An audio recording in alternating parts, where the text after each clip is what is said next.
اعوذ باللہ من الشیطان الرجیم، بسم اللہ الرحمن الرحیم۔ تمام سننے اور دیکھنے والوں کو السلام علیکم۔ دوستو، آج میں آپ کے سامنے حاضر ہوا ہوں ایک نئی ویڈیو کے ساتھ۔ حضرت محمد صلی اللہ علیہ وآلہ وسلم کی پیدائش اور آپ کو نبوت کیسے ملی اور آپ نے قوم کو دین کی دعوت کیسے دی، یہ جاننے کے لیے ویڈیو کو شروع سے لے کر اینڈ تک ضرور دیکھیں تاکہ آپ کو پوری ویڈیو کی سمجھ آ جائے۔ اور ایک گزارش بھی ہے کہ جو لوگ چینل پر نئے ہیں وہ چینل کو ضرور سبسکرائب کر لیں اور ساتھ ہی بیل آئیکن پر بھی کلک کر لیں تاکہ آنے والی مزید نئی ویڈیو آپ تک بآسانی پہنچتی رہے۔ اور اگر میری ویڈیو اچھی لگے تو ویڈیو کے نیچے کمنٹ کر کے مجھے ضرور بتائیں کہ آپ کو میری ویڈیو کیسی لگی، اور ویڈیو کو زیادہ سے زیادہ شیئر کریں تاکہ معلومات دوسرے لوگوں تک بھی پہنچ سکے۔ آئیے چلتے ہیں ویڈیو کی جانب۔ آپ صلی اللہ علیہ وآلہ وسلم 12 ربیع الاول کو مکہ معظمہ میں پیدا ہوئے۔ آپ کی پیدائش، آپ کی والدہ کا نام آمنہ اور آپ کے والد ماجد کا نام عبداللہ تھا، جو آپ کی پیدائش سے 2 ماہ قبل ہی فوت ہو چکے تھے۔ آپ کے دادا عبد المطلب تھے، انہوں نے آپ کی سرپرستی فرمائی۔ اس زمانے میں عرب میں دستور تھا کہ شریف گھرانوں کے بچے دیہاتوں میں پرورش پاتے تھے۔ ہمارے نبی صلی اللہ علیہ وآلہ وسلم کو بھی ایک خاتون حلیمہ پرورش کے لیے لے گئی۔ حضور صلی اللہ علیہ وآلہ وسلم 6 سال تک دائی حلیمہ کے پاس رہے۔ آپ سال بھر میں 2 مرتبہ والدہ سے ملنے آتے، اس کے بعد والدہ نے اپنے پاس بلا لیا۔ جب آپ صلی اللہ علیہ وآلہ وسلم 6 برس کے ہوئے تو آپ کی والدہ کا انتقال ہو گیا۔ والد پہلے ہی فوت ہو چکے تھے۔ مہربان دادا عبد المطلب نے، جن کو اپنے پوتے سے بہت محبت تھی، ان کی پرورش اپنے ذمہ لی۔ خدا کی شان کہ دادا کا سایہ بھی زیادہ عرصے تک قائم نہ رہا اور والدہ کے 2 سال کے بعد دادا کا سایہ بھی سر سے اٹھ گیا۔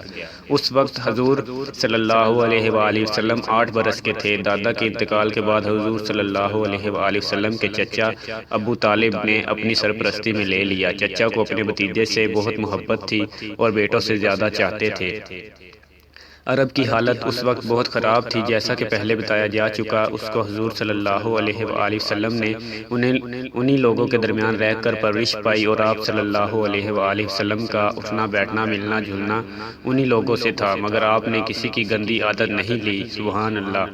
آپ کے ہر کام میں صفائی ستھرائی پائی جاتی تھی۔ آپ کی دیانت، سچائی اور پاکیزگی کی شہرت ہوتی چلی گئی اور لوگ آپ کو صادق اور امین کہہ کر پکارنے لگے۔ جب آپ 25 سال کے ہوئے تو آپ کی شادی حضرت خدیجہ سے ہوئی، جو بیوہ تھی۔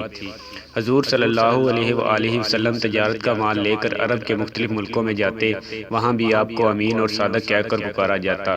مکہ معظمہ کے 3 میل کے فاصلے پر پہاڑ میں ایک غار تھا جس کو غار ہیرا کہتے ہیں۔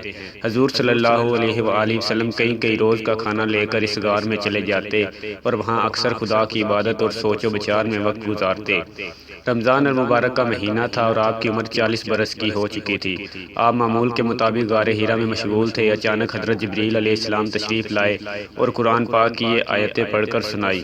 ترجمہ: پڑھ اپنے رب کے نام سے جس نے پیدا کیا، جس نے انسان کو جمے ہوئے خون سے بنایا۔ پڑھ اور تیرا رب بڑا کریم ہے، جس نے قلم کے ذریعے علم سکھایا، انسان کو وہ بتایا جو وہ نہیں جانتا تھا۔ سبحان اللہ! غار ہیرا میں آپ صلی اللہ علیہ وآلہ وسلم کو نبوت عطا کی گئی اور حکم دیا گیا کہ اللہ کے بندوں کو اللہ کا سیدھا رستہ بتائیں۔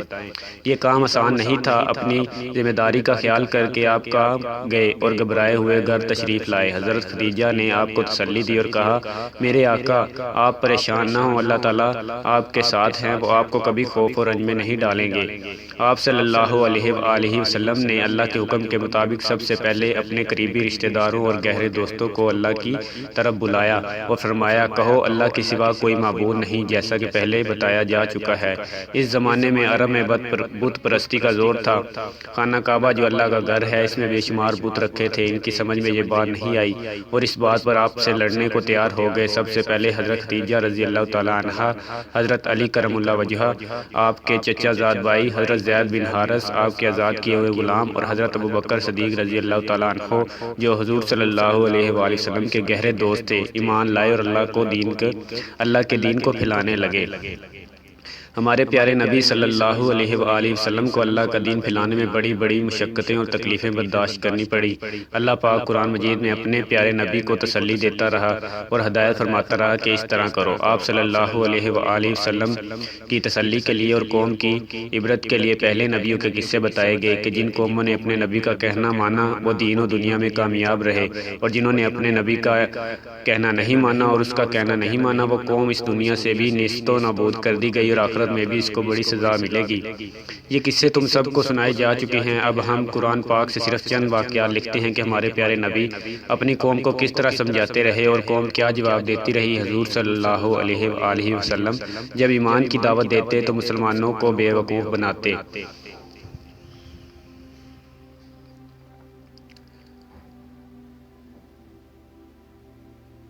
اور جب ان سے کہا جاتا کہ ایمان لاؤ جس طرح سب لوگ ایمان لائے تو وہ کہتے ہیں کیا ہم اس طرح ایمان لائیں جس طرح بے وقوف ایمان لائے۔ سنو لیکن وہی ہے بے وقوف پر نہیں جانتے، اور کافر کہتے ہیں کہ قرآن من گڑت باتیں ہیں جو اس نے بنا لی ہیں اور لوگوں نے ان کی مدد کی ہے۔ اللہ پاک اس کا جواب دیتے ہوئے فرماتے ہیں یہ لوگ ایسا کہنے میں ظلم اور جھوٹ پر اتر آئے ہیں اور کہتے ہیں کہ یہ پہلے لوگوں کی کہانیاں ہیں جن کو اس نے لکھ رکھا ہے اور وہ صبح و شام اس کو پڑھ پڑھ کر سنائی جاتی ہیں۔ پھر اللہ تعالیٰ اس کا جواب دیتے ہوئے یہ فرماتے ہیں کہہ دو کہ اس نے اتارا ہے جو آسمانوں اور زمینوں کی پوشیدہ باتوں کو جانتا ہے، بے شک وہ بخشنے والا مہربان ہے۔ بے شک، اور کہتے ہیں کہ یہ کیسا پیغمبر ہے کہ کھانا کھاتا ہے اور بازاروں میں چلتا پھرتا ہے، اس کے ساتھ فرشتہ کیوں نہیں نازل کیا گیا کہ اس کے ساتھ ہدایت کرنے کو رہتا، یا اس کی طرف آسمان سے خزانہ اتارا جاتا، یا اس کا کوئی باغ ہوتا کہ اس میں سے کھایا کرتا۔ اور ظالم کہتے ہیں کہ تم تو ایک جادو شخص کی پیروی کرتے ہو جس پر جادو کیا ہوا ہے۔